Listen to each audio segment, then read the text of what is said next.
అది కూడా ఆ బాబు దిక్కని తెలిసింది, లేకపోతే ఎన్ని కొంపలు గలవన్ను. ఆ చిన్న పిల్లోడు ఏడుస్తుంటే ఆయన బయటకు వచ్చిండంట. ఈ ఇలా ఓళ్ళకేని పొగ కనబడుతుందంట. ఏంటిది పొగ కనబడుతుందని గేట్ తీసే వరకల్లా వీళ్ళు ఇంట్లోకేని వస్తుందంట. ఆయన అరవడంలో అందరం లేచినట్లయితే మొత్తం కొంపలన్నీ కాలవాడు.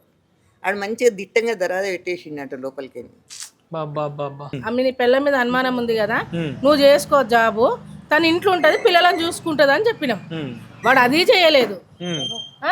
మరి తను చేసేదాన్ని చేయనీయలేదు. మరి తిండి ఎట్లా వెళ్తుంది స్వామి వాళ్ళకి? పిల్లలను చదువుకోవాలి, రెంట్ కట్టుకోవాలి. చదువుకుంటారు అమ్మ పిల్లలు. అలానే గవర్నమెంట్ స్కూల్లో జాయిన్ చేశారు స్వామి. ఆ జాయిన్ చేస్తే అది కూడా మేమందరం అంటే తీసుకెళ్లి జాయిన్ చేసింది అమ్మాయి కూడా. ఆ టీచర్ కూడా వచ్చి రోజు అమ్మాయికి చెప్పి తీసుకొని వెళ్ళిపోయేది, వీళ్ళ పిల్లలు పోకపోతే.